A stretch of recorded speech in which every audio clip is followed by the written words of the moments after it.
Redfin chief economist Daryl Fairweather. Daryl, so great to have you. Good to see you again.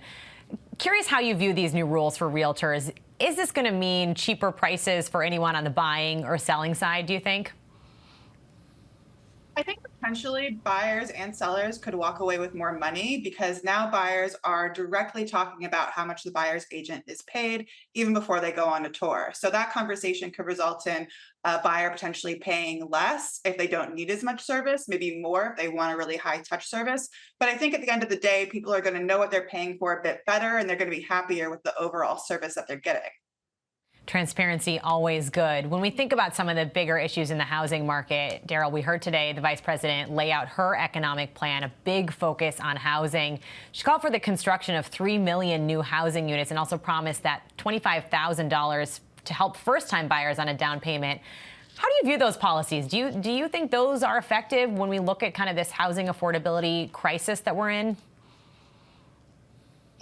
These numbers are huge. It's the first time I've ever heard a presidential candidate talk about the housing market in these terms. The housing shortage has been getting worse and worse for the last decade, really, since the housing crash. Ever since then, prices just keep going up. During the pandemic, prices went up even more because rates went down, but now rates are higher and affordability has never been worse. So I think it's great that a leader is talking about the housing market in these terms. I don't love everything in the plan, but the stuff I love, I really do love, and I'm glad that she's talking about it. Tell me what you don't love. I'm curious what you think might not be as effective from the policy side. When she starts talking about rent control, I just think that that's not so effective. Or there's some things about investors buying homes. It seems like it's pretty measured, the things that she's calling for there. But the root cause of the housing woes in this country is really supply. So that's what I hope gets across the finish line. Everything else won't work unless we have more supply of homes, unless there's an abundance of homes. Things like rent control aren't going to be effective. Right. You need to get to that real problem of not having enough inventory. We are seeing a little bit of good news for buyers, Daryl. We saw mortgage rates, hover at pretty much the lowest level in more than a year. How are you viewing the outlook for mortgage rates? What would you say to people who've been waiting for those rates to drop, trying to wonder, is now the time to get in? Should they wait a little bit longer? Now that inflation has been consistently cooling, I'm expecting rates to keep falling as well. And that should make buying a home more affordable over the next couple of months and even into next year.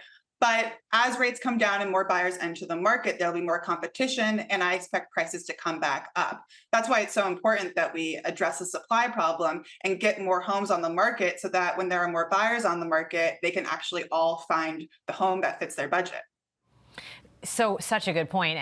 We also know we have this hugely anticipated Federal Reserve meeting where they are expected to cut interest rates next month. What is the kind of impact of that? Obviously they don't directly affect mortgage rates, but will the Fed's moves continue to keep rates going down? How do you look at the Fed's policy when it means, for people who are on the market or thinking of selling their home too? Well, I don't think anyone really knows whether the Fed is going to cut by 25 basis points or 50 basis points. So when we find out what action they're taking, I think it will move the market. If they cut by 50 basis points, I expect mortgage rates to fall. But if they cut by less than that, we could see a bounce back up. But over the long term, I think that they are going to cut. Inflation, it's really starting to look like a problem of the past. And now they have to worry about the other side of their mandate, which is unemployment. If they wait too long to cut rates, then that could hurt the economy. And they definitely don't want that to happen. That tricky soft landing still needs to be ultimately achieved, I guess. Daryl Fairweather, great to have you here. Thanks so much for joining us. Thank you.